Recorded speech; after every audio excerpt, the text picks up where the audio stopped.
3 hijos y una esposa.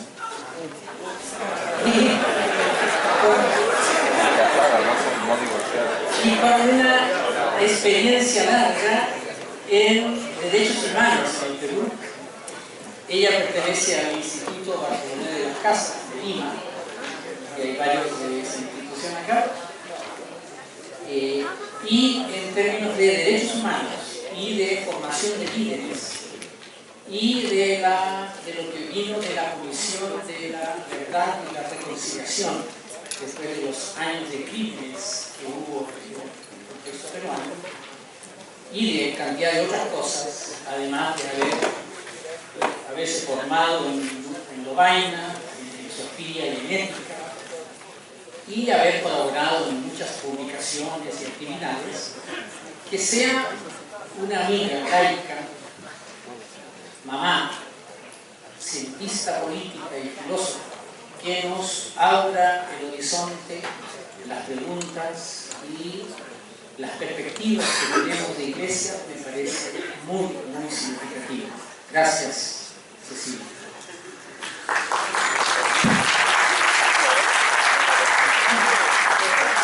Gracias, Diego, buen amigo de mucho tiempo y también del Instituto Bartolomé de las Casas.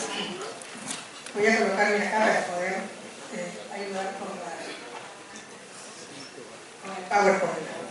El pedido que me hicieron, que agradezco mucho por la confianza que se pone, era un poco terrorífico, porque era la coyuntura global y latinoamericana, es decir, entonces decidí hacer lo que pudiera al respecto. Entonces vamos a hablar de la coyuntura y relevancia eclesial, los desafíos y oportunidades. Quería comenzar primero con unas notas metodológicas, que me parece que es importante para hacer análisis de iglesia. La primera es que la coyuntura, en términos políticos, es el juego de las fuerzas e intereses que intervienen en una situación, sea para acceder al poder, para mantenerlo o para influir en él. La coyuntura tiene como trasfondo aspectos estructurales, los que ya hemos visto con la brillante exposición de esta mañana. Y nosotros usamos el análisis de coyuntura para ordenar el panorama en el que vamos a actuar, ubicar los actores en el momento presente. En el caso de la Iglesia, nosotros tratamos de discernir la lógica de la toma de decisiones en la Iglesia, que van a ser presentadas como las posiciones válidas, porque es una institución que se mueve en ese terreno. Y es un análisis para la acción, no es un análisis puramente especulativo. Lo que nosotros queremos, como dice el lema de nuestro congreso, es discernir los signos de los tiempos de la Iglesia para poder justamente actuar según el Espíritu, para seguir el proyecto de Jesús. En el caso de la Iglesia nos encontramos con una institución muy compleja, especial. Esto lo trabajamos hace mucho tiempo ya con Gustavo, y ahí hay algunas notas que son importantes, que no se puede calcar sin más el análisis político, como muchos hacen, izquierda, derecha, luchas de ciertos términos. Puede ayudarnos, pero hay que saber aplicarlo al terreno eclesial y hacer los cambios conceptuales necesarios. Además, en el caso de la Iglesia, los cambios no resultan automáticamente de los cambios en el contexto político y social.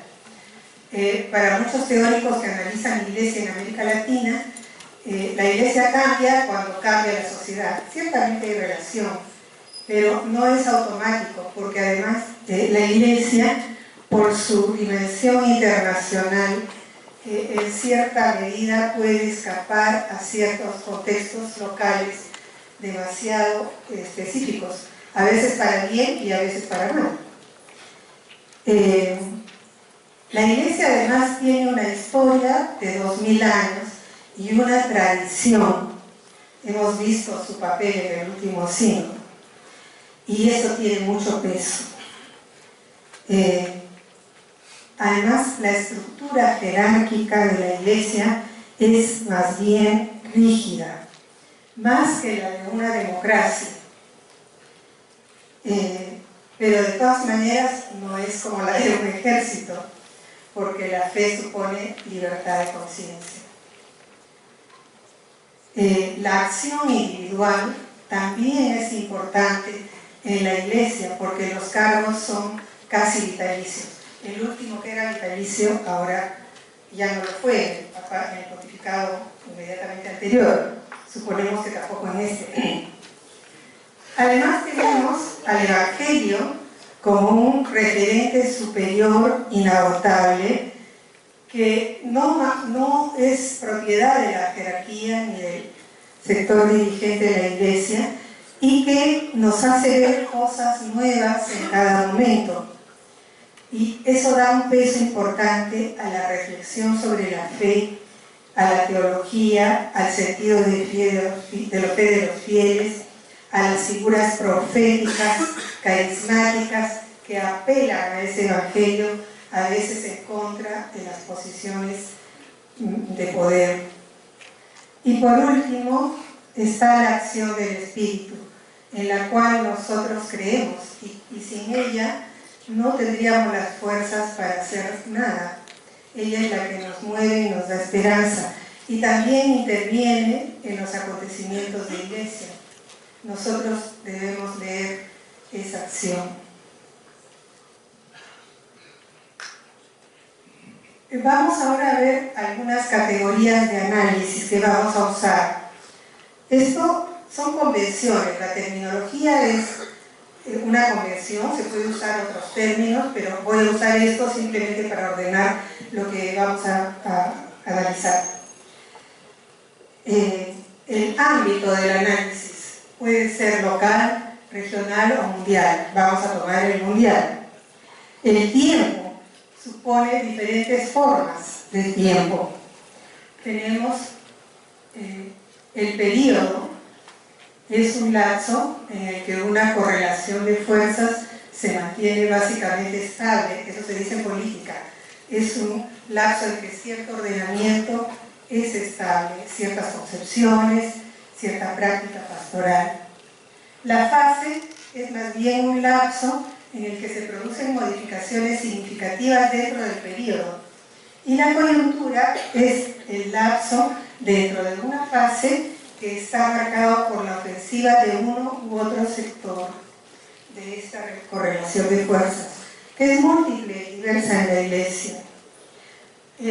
Además tenemos a los actores, que son las diversas fuerzas dinámicas de la Iglesia, que buscan influir en las decisiones, para que ciertas posiciones sean presentadas como válidas.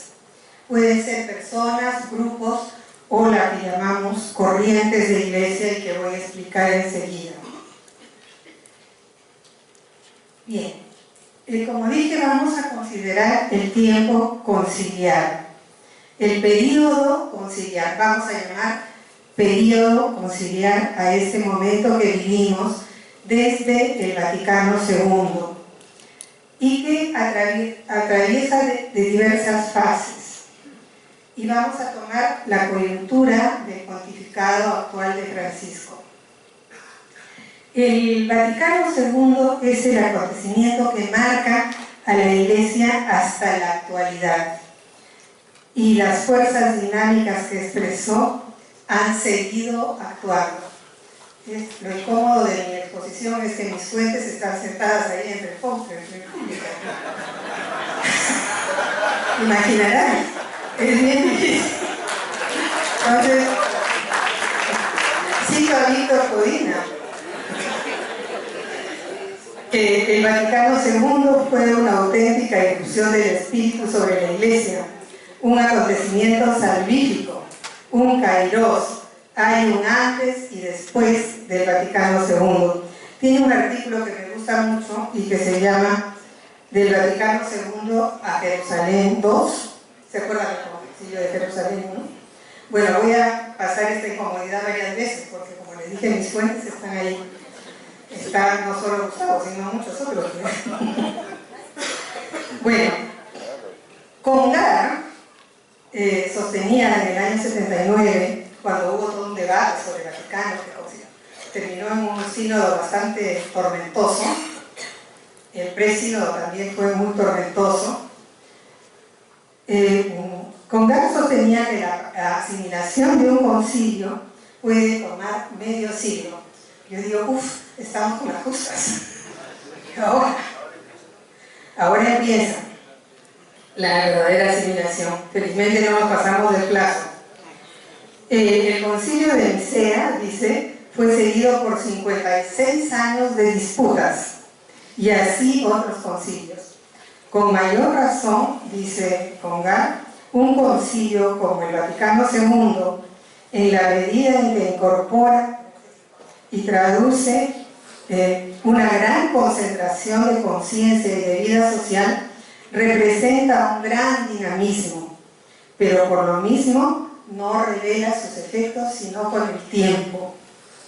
Es pues cierto, o al menos bien probable, que el Vaticano II condicionará la vida de la Iglesia durante largo tiempo. Así sea. Dentro del periodo, esa frase es mía, no de Congar. Dentro del periodo conciliar tomaremos entonces la coyuntura actual del pontificado de Francisco. ¿Qué marca la coyuntura del pontificado de Francisco? Marca una nueva fase en el periodo postconciliar. Hemos tenido, después del concilio, una primera fase de aplicación de las reformas entusiasta, a veces desordenada, una segunda larga fase que algunos llamaron el invierno eclesial, que fue una fase de retroceso conservador, y la elección de Francisco marca la coyuntura esta de la elección de Francisco abre una nueva fase de vuelta a lo esencial del concilio, pero enriquecido por la experiencia nuestra en América Latina. Bueno, la Iglesia se mueve en un horizonte de milenios, por lo que los periodos pueden ser largos. Les doy un ejemplo. Rahner, que tiene un artículo muy bueno que se llama Hacia una interpretación teológica fundamental del Vaticano II, lo acaba de reproducir en Religión Digital, de repente algunos de ustedes lo han podido ver. Habla de 3 grandes épocas o periodos en la historia de la Iglesia, y dice que la tercera recién comienza con el Vaticano II. Primero dice el corto periodo de la religión cristiana en el ámbito judío, o sea, el judeo-cristianismo. Luego viene el paso a los gentiles, que efectúa audazmente Pablo y que la Iglesia acepta en el Concilio de Jerusalén, justamente, que es pasar al mundo greco-romano e inculturarse en ese mundo y vivir en la cultura y tradición europea durante 1700 años. Y el tercer periodo es este que comienza con el Vaticano II y que dice Rahner que es el comienzo de una iglesia realmente universal. La anterior no era esta iglesia universal. Y naturalmente todos sabemos que el periodo conciliar no cae del cielo, fue precedido por toda una efervescencia y evolución doctrinal, bíblica, hermenéutica, catequética, pastoral, por teólogos muchas veces condenados, el mismo Chenu, Rahner, Congar, prohibidos de enseñar, y que luego fueron llamados como expertos al concilio. Y esto duró toda la primera mitad del siglo XX, la exégesis, por ejemplo. Y así es que viene el Vaticano a través de una larga preparación, lucha de personas que querían asimilar el mundo moderno, sus avances, dialogar con la ciencia, abrir las ventanas de la iglesia. Los actores, veamos, los actores en el periodo conciliar. Tenemos personas o grupos que tienen un papel importante en la iglesia. Tenemos naturalmente los papas, Juan XXIII, Pablo VI, Juan Pablo II, Benedicto y ahora Francisco. Tenemos también grupos de obispos renovadores, los que en el Concilio Vaticano se echaron abajo los esquemas de la curia, el cardenal Sünnens, el cardenal Lercaro, Alfric, el grupo del Pacto de las Catacumbas. No voy a repetir porque todos ustedes lo saben, con Domel y muchos otros. Había obispos conservadores y también obispos ahora neoconservadores, voy a explicar después. Habían episcopados continentales que se empiezan a desarrollar en la fase del postconcilio. Vamos a explicar ahora la noción de corrientes eclesiales que viene de la teoría de los movimientos sociales. Son fuerzas dinámicas eclesiales que buscan influir en las decisiones, en la doctrina válida de la Iglesia, y se caracterizan por 3 dimensiones para ser considerados una corriente, porque hay movimientos, grupos que actúan en alguna esfera pero no constituyen una corriente. Primero, una dimensión teológica fundamental, claro, noción de Dios, de la salvación, del reino de Dios, de la tradición del ser humano, de la historia. Segundo, una dimensión eclesial u organizativa, cuál es la misión de la Iglesia, la concepción de la Iglesia, las funciones de sus miembros, la organización. Y tercero, una dimensión pastoral, que es la relación con el pueblo más amplio, con la población, las formas de evangelización, los canales de convocatoria, las maneras de actuar en el mundo también. Las corrientes coexisten dentro de la Iglesia y buscan lograr legitimidad y peso. Eso trae tensiones. Como lo ha dicho Francisco, no hay que asustarse de eso, hay diferencias de opinión y hay algunas, y por eso recurrimos a este prisma de lectura que es pensar en corrientes. En el periodo conciliar, justamente, podemos señalar 3 corrientes. La corriente renovadora, que fue conformada por la mayoría del concilio, por episcopados, grandes teólogos, europeos en su mayoría, la mayoría de los padres conciliares, movimientos laicos surgidos de la acción católica especializada, es la corriente que domina la primera fase postconciliar. Impulsa los cambios en la liturgia, la actitud de diálogo con el mundo, la apertura a la modernidad y sus valores, promoviendo la separación de la Iglesia del Estado, los medios pobres para la evangelización, el papel adulto de los laicos, el ecumenismo y una actitud más abierta hacia la sexualidad. Bien, la segunda corriente que tenemos en la fase conciliar, en el periodo conciliar, es la corriente conservadora o tradicionalista, que en el concilio fue una minoría, era mayoritaria en la curia y después se reorganiza, recupera fuerzas y se convierte en lo que Habermas llamaría una corriente neoconservadora. ¿Qué caracteriza a los neoconservadores? Que aceptan los valores de la tecnociencia, pero no los valores de las libertades modernas.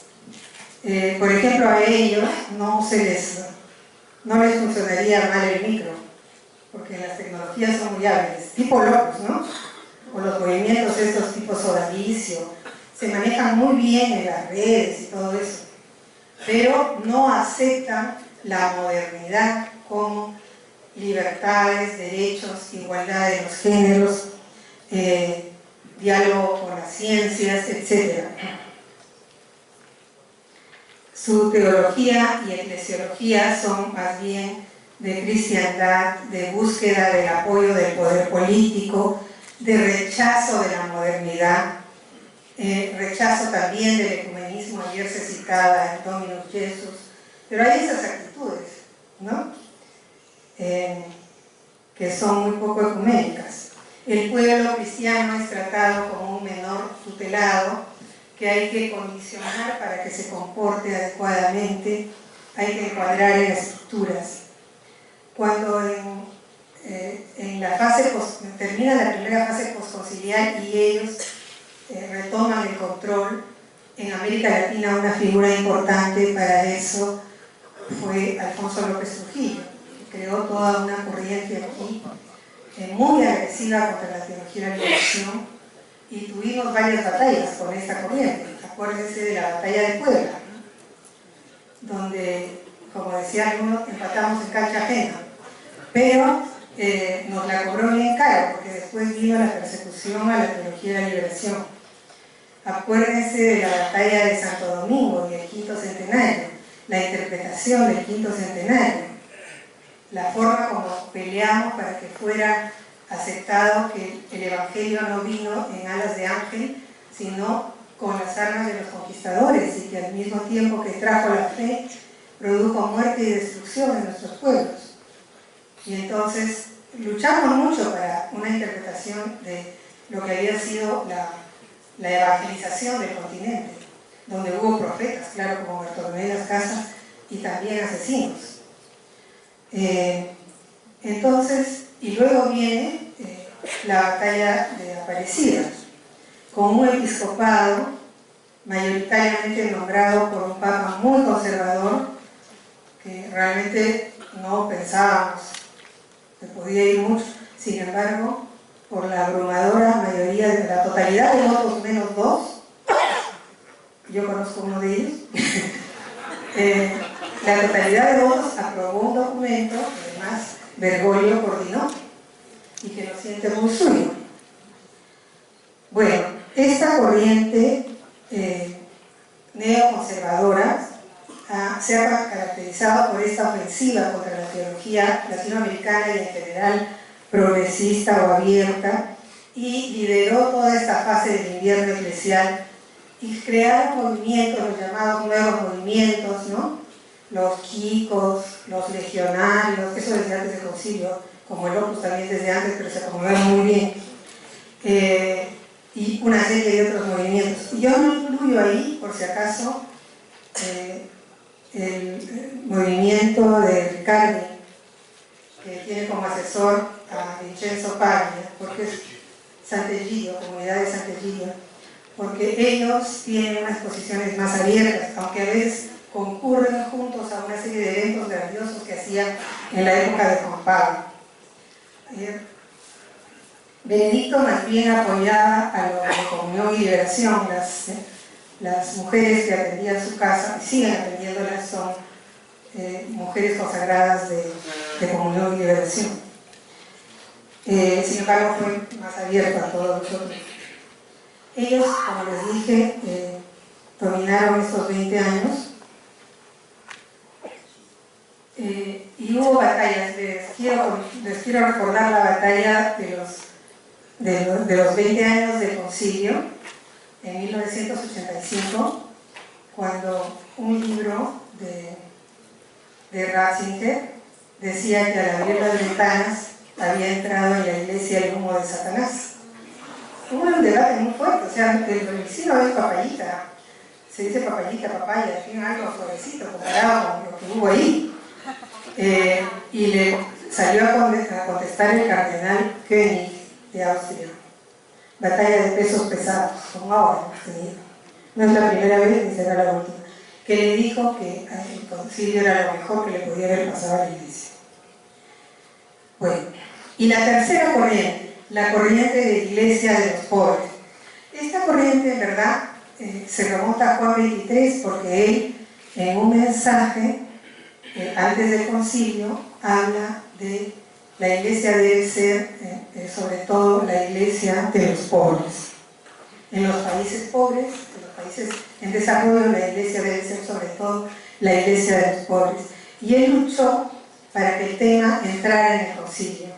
Y el cardenal Learcaro, su voz en el concilio, tuvo una intervención muy comentada sobre este tema de la pobreza, y dijo que era el tema fundamental.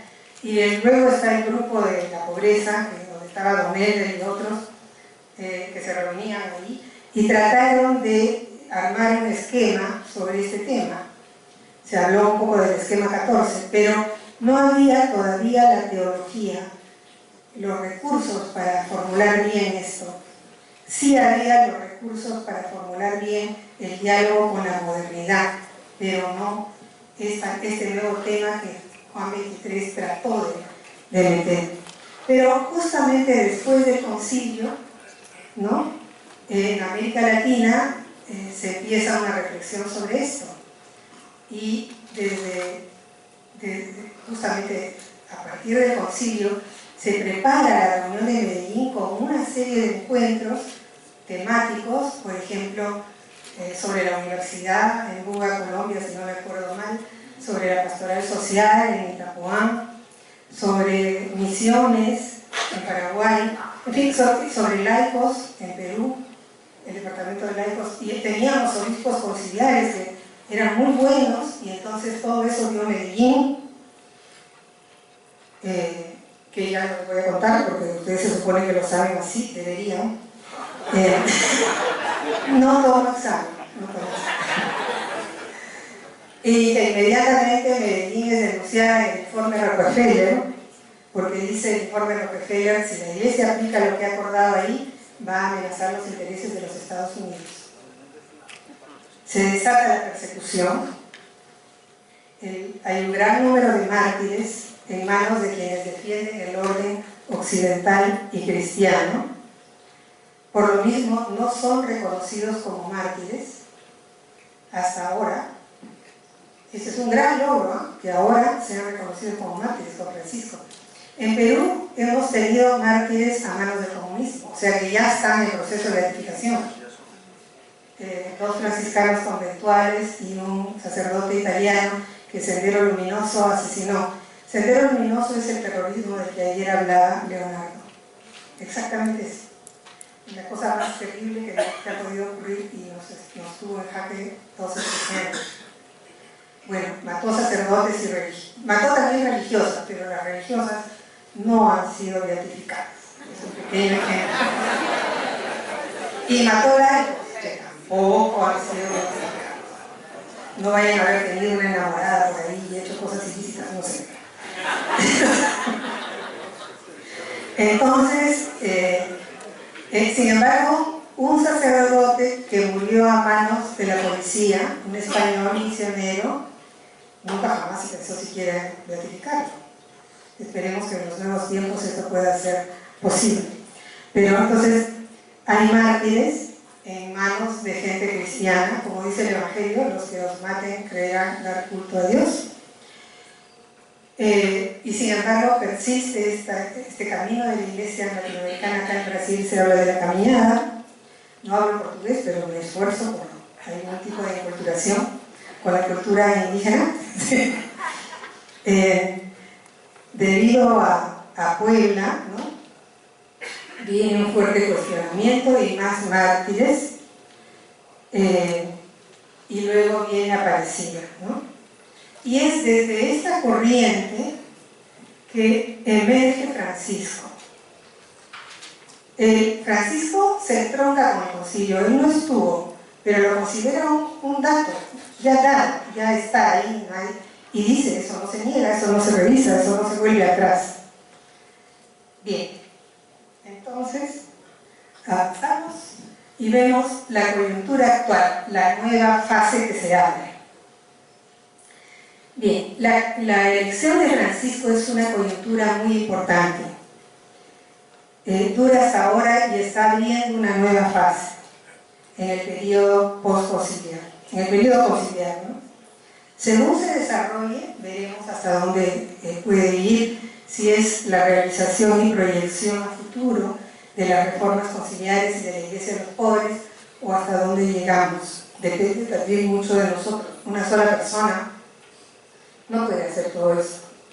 Se caracteriza por una recuperación de las fuerzas de la corriente renovadora, sobre todo en Europa, y de la corriente de Iglesia de los pobres. A través de los gestos y el magisterio de Francisco, impulsa una vuelta a las reformas conciliares, pero además coloca como eje central el tema de la Iglesia de los pobres, tema latinoamericano. Los factores que influyen en que esta coyuntura se destaque, pueda ser posible: la renuncia de Benedicto, ese gesto profético, inédito, designificador del papado, la crisis eclesial aguda por, voy a señalar dos hechos, ustedes saben, la crisis era muy fuerte por los abusos sexuales, que es un tema del cual aún no salimos y que la Iglesia tiene muchas dificultades de manejar, y por los escándalos financieros del Banco del Vaticano, que además tienen mucho tiempo, pero que en ese momento eran muy agudos, aparte de otros escándalos más mediáticos que llevan a Benedicto a pensar que él, lo dice muy abiertamente, no tenía las fuerzas para manejar un momento así y prefiere renunciar. Y lo hace en absoluto secreto. Bien. También tenemos que en el consistorio previo a la elección de Francisco, los cardenales expresan un deseo de cambio en la Iglesia, un deseo de apertura, de reforma de la curia, así abiertamente, de parar los escándalos, de recuperar la imagen. Tenemos también que ya existe una iglesia latinoamericana adulta, que tiene una experiencia de fe, una pastoral, una teología, mártires, comunidades, profetas. Ya eso es una realidad, y es la conjunción de esos factores que puede explicar que puede haberse elegido a Francisco, aparte del dato anecdótico de que quedó segundo en la anterior votación, ¿no? Que es algo significativo. Francisco se da cuenta de la hondura de la crisis y la necesidad de una propuesta de cambio muy fuerte, y se convierte en un actor mundial importantísimo. Yo les voy a señalar algunos hechos principales de esta coyuntura. Primero, sus gestos. Ustedes han visto, el presentarse como obispo de Roma, no como papa. Eso es fundamental.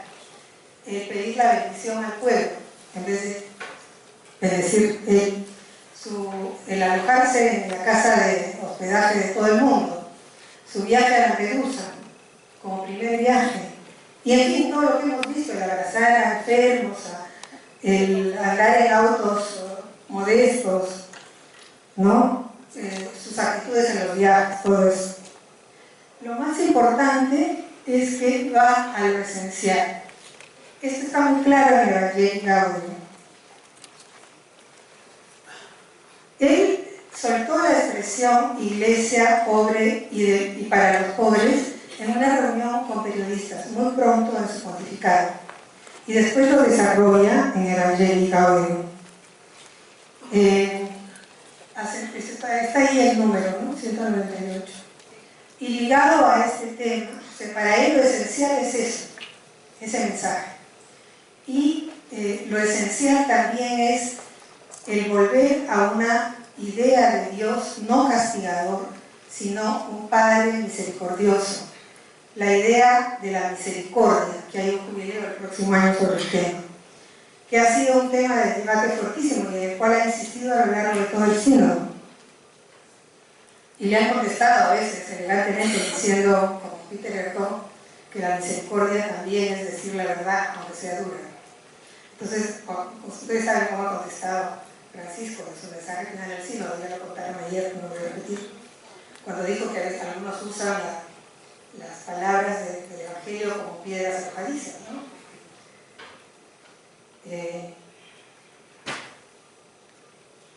Habla de la bondad, de la ternura, del Evangelio de Jesús como central, todo eso. Y luego establece una jerarquía de verdades. Dice que la Iglesia ha estado obsesionada con los temas sexuales. El matrimonio gay, el aborto, que ha suscitado campañas y movidas de la Iglesia, y era un criterio para nombrar obispos, para ascender. Y Francisco dice, han estado obsesionados con ese tema, pero no todas las verdades son de igual importancia. Las verdades más importantes son esas: el amor de Dios, Jesús encarnado como pobre de los pobres, es un papa que da entrevistas, hay muchísimas, la principal, la Archivisca Católica, donde dice justamente que la Iglesia ha puesto un acento excesivo en los temas de la sexualidad y que hay una jerarquía de verdades. También lo dice en la Evangelii Gaudium. Tercer punto importante, estoy simplificando mucho, pero creo que hay que tener algunas ideas sobre los temas. Retoma los temas centrales del Vaticano II. El primero, la colegialidad. No solamente nombra un equipo de cardenales para que lo acompañe, sino que también habla de la sinodalidad de la Iglesia. Es un tema que nos es muy caro y él lo pone en práctica. Creo que lo ha puesto en práctica en el sínodo, en los dos sínodos que hemos vivido, a un costo alto, pero con la idea de que él quiso mucho, de que el pueblo de Dios entero fuera consultado, cosa que no se logró siempre.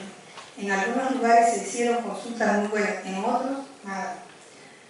A nosotros en Perú nadie nos preguntó nada. Pero quería recoger la realidad, método latinoamericano, ¿no?, del ver. Quería que vinieran los problemas reales, y lo intentó para el segundo sínodo también. No resultó muy bien, y él sigue insistiendo en que la realidad está ahí, de que no se puede escapar de ella, etc. Entonces en el sínodo ha sido muy importante. Bueno, aparte de su grupo de los 8, que lo acompaña en el gobierno de la Iglesia, que ahora es de los 9 porque se ha sumado el secretario de Estado y que están viendo la reforma de la curia. Entonces, tenemos ahí los sínodos que han sido muy importantes como colegialidad. Tema bien olvidado después del concilio. Y luego el ver los signos de los tiempos. Él ha señalado con fuerza 2 o 3. Uno, la economía que mata, esa frase ha pegado, ¿no? La economía que mata, un sistema que se basa en el lucro, que tiene por objetivo fundamental la ganancia y no el bienestar de las personas, y que conduce a la muerte. Lo ha repetido muchas veces, también con los movimientos populares en Bolivia hace poco. Y también lo repite en la encíclica Laudato Si. Y el tema del ambiente, el Laudato Si, que supongo que todos ustedes vamos a trabajar eso en otros momentos acá, y es muy importante.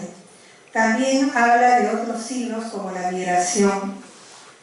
Le ha dedicado mucho tiempo a esto. Las guerras, pero en el caso de la migración, por ejemplo, ha pedido que todo convento, casa, parroquia acoja a las familias migrantes. Él ha acogido también. Luego está el reafirmar el papel de los laicos y el sentido de la fe de los fieles. Eso es muy importante también.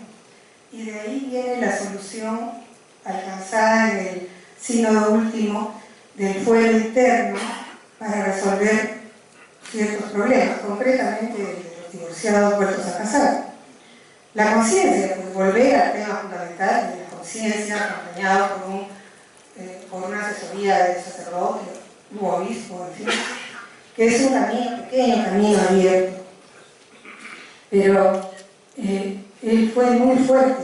En el sínodo anterior dijo: para satisfacer su codicia, los malos pastores cargan sobre las personas fardos insoportables que ellos ni tan siquiera tocan con los dedos. Eso es un tema constante de Francisco sobre la disciplina del matrimonio y con los laicos. A los laicos nos norman la vida desde el desayuno hasta la cena, o sea, todo está normado. No sucede así como otros estamentos especiales, somos la última rueda del coche y los más vigilados. Y bueno, y entonces nos norman todo.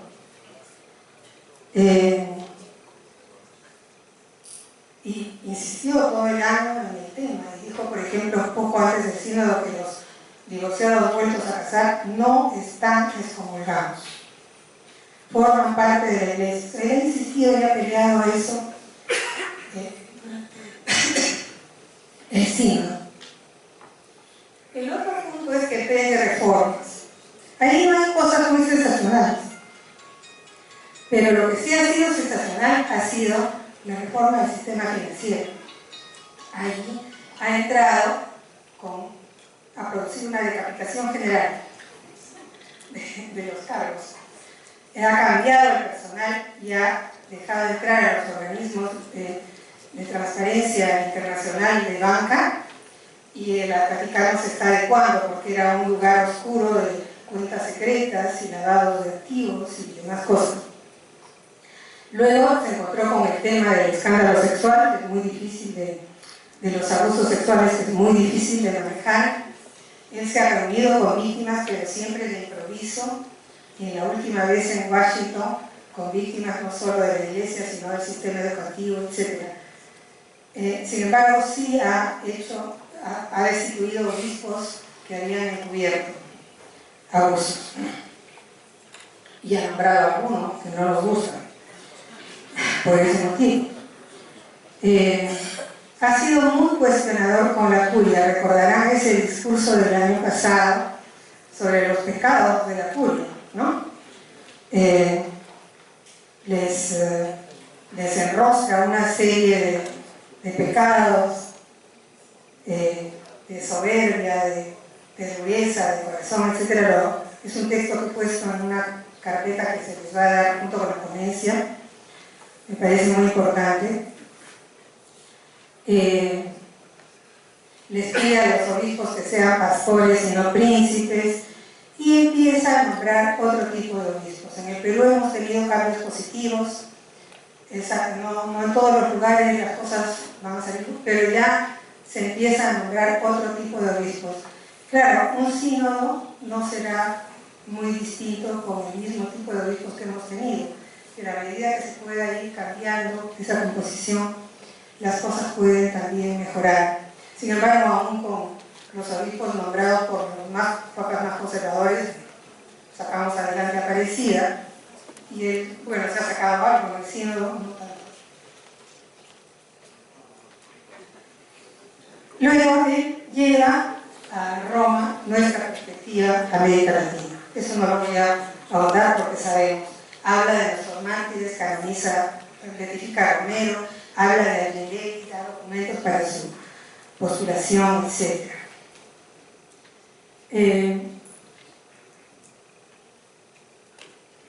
Tenemos que ser conscientes de los cuestionamientos que su pontificado está suscitando.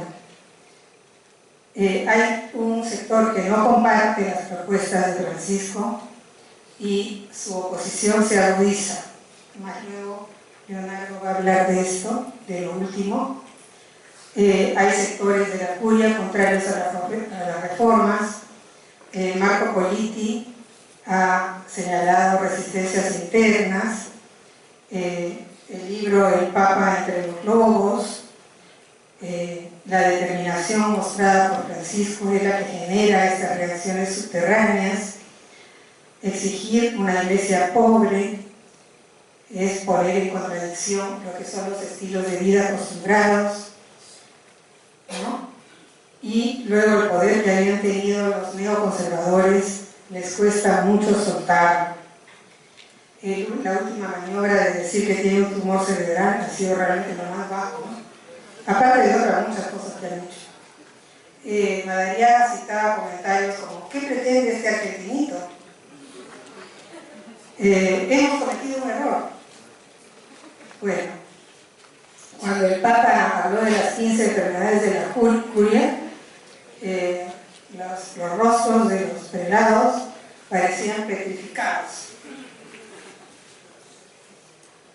lo consideraron intolerable. Y creo que fue un gesto premeditado de Francisco. Luego hay grupos ligados a operaciones corruptas en la Banca Vaticana, grupos, digamos, semi-mafiosos. También están los nuevos movimientos que han perdido su lugar de auténticas expresiones de lo que es ser laico, católico. Y luego están los grupos que se oponen a sus posiciones sociales y ambientales. Por ejemplo, políticos norteamericanos que lo han criticado muy fuertemente. Lo que dice el Papa es puro marxismo, lo dice Rush Limbaugh, del Tea Party. Grupos que cuestionan la misericordia de los problemas de la familia, que es lo que hemos vivido en el sínodo. Grupos que cuestionan la Laudato Si. Nosotros hemos tenido en Perú una editorial del periódico más conservador diciendo que el Papa no entiende nada de nada. Y el mismo Pell, que está en el Consejo de Cardenales, dijo que es un tema que la Iglesia no tiene autoridad para hablar. Y el Papa dice, cuando le preguntan por qué usted habla de estos temas, que condenan el modo de vida de los Estados Unidos, por ejemplo. Él dice, lo que he dicho no es nuevo, está en mi documento Evangelii Gaudium, esta economía mata, está en la encíclica y está en la doctrina social de la Iglesia. Bien. Entonces Francisco persiste en sus posiciones.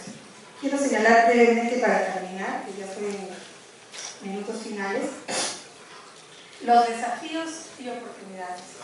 En primer lugar, el desafío central de este periodo conciliar es la reforma y transformación de la Iglesia, lo que supone actualizar el concilio a la luz de los nuevos signos de los tiempos en cada continente, en cada realidad. Hemos visto los de América Latina. Rahner dice que así como con Pablo hay una transición del cristianismo judío a uno de gentiles, ahora se trata de una transición de un cristianismo europeo a uno realmente universal. Yo hago la observación de que la Iglesia aún tiene cuentas pendientes con la modernidad. Aspectos centrales como las libertades, los derechos humanos, formas más democráticas de gobierno, la ciencia, en el tema de bioética y sexualidad, esto es clave, porque no se aceptan cosas que ya son conocidas, igualdad de la mujer. Todo esto son deudas todavía con los valores modernos. Y al mismo tiempo es cierto que la Iglesia es cada vez más diversa. Los obispos africanos han mostrado sus problemas propios en el sínodo. En Asia seguramente hay situaciones diferentes. Y Francisco por eso habla de una necesaria descentralización y dar poder a los obispos locales. Ojalá que lo logre. O sea, y para él las conferencias episcopales tan rebajadas por Juan Pablo II son ahora importantes. El sínodo anterior invitó a los presidentes de las conferencias, no los primados ni los presidentes de las conferencias, el sínodo extraordinario.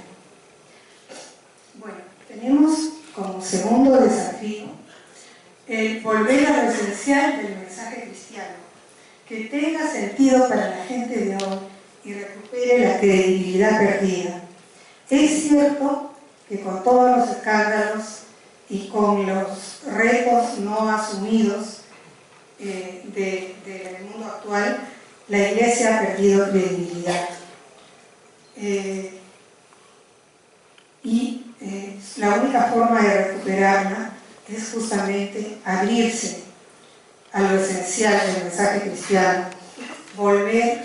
En eso Francisco lo ha hecho con gestos, con documentos también, pero es la parte más importante de su trabajo, el encarnar otra manera de ser cristiano que signifique una cosa distinta para la gente de hoy.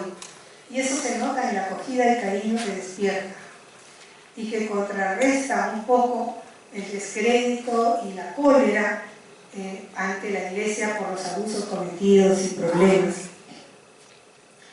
Creo que Francisco no se ha centrado en un trabajo burocrático de muchas estructuras, sí en proponer unos gestos centrales, un estilo diferente. Ha hablado mucho, tiene muchos pronunciamientos y todos ellos remachan esto, ¿no? Una iglesia misericordiosa que no está para condenar, no está para cerrar puertas, no es de perfectos, es una iglesia que se abre, que sale al encuentro y que debe ser pobre y de los pobres. Ahora estamos en esta transición, entonces, a una iglesia centrada en estos temas centrales que están allí anotados y con un laicado adulto. Y el último desafío que quiero señalar es el nuestro: ser iglesia de los pobres y para los pobres. Nosotros decimos iglesia de los pobres. Es el desafío central para nosotros. Es un tema que Francisco lleva y es nuestro tema, es la iglesia latinoamericana. Es un tema que la iglesia latinoamericana lleva porque se afirmó como una iglesia adulta, madura, en Medellín y todas las demás conferencias. Es una iglesia, como ya dije, ¿no? Hasta parecida hasta ahora, de mártires, profetas, comunidades, teólogos, laicos comprometidos en la sociedad. Es una iglesia que ya existe, que no ha tenido tiempos con viento a favor en América Latina en muchos lados, pero que ha seguido caminando, resistiendo, avanzando. Y por eso nos reunimos y nos ponemos contentos. Sabemos que ha habido un retroceso con los obispos, con clero conservador, con laicos muy conservadores. Esperamos que eso cambie poco a poco. Don Demetrio decía que se alegraba de su sucesor. En Perú también hemos tenido 6 buenos nombramientos hace poco, algunos reemplazando a obispos opus. Esperemos que esto continúe. Pero lo que hay que señalar también preocupantemente es que la iglesia latinoamericana, salvo excepciones, no sigue a Francisco. Las conferencias episcopales, los episcopados, no se han puesto en el espíritu de justamente defender a Aparecida, acompañar a Francisco. Y varios de ellos incluso están entre los conservadores. Uno de los autores de la carta que se filtró en el sínodo, que fue un golpe bajo Francisco, era Urosa, el venezolano.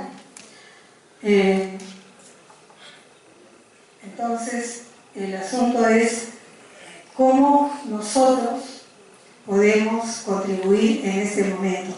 El cambio especial no puede ser obra de una persona. Nunca hemos pensado eso, nunca hemos sido papólatras. Ahora tenemos una persona que salió de esta tradición, no del todo, pero se fue abriendo, y en Aparecida creo que tuvo un papel muy importante y que está llevando un mensaje muy importante. ¿Y cuál es nuestro papel entonces ante esta oportunidad histórica? Porque ha sucedido y no sabemos si va a volver a suceder o qué puede suceder luego. Entonces, esta es una interpelación muy fuerte, no podemos estar pasivos. Y cómo mover a nuestras iglesias, a nuestros obispos, para que tengan una posición más clara en defensa de... Bueno, algunos no pueden tenerla pues porque tienen las cabezas de cierta forma, pero hay muchos, sabemos, que sí pueden. Muchas gracias.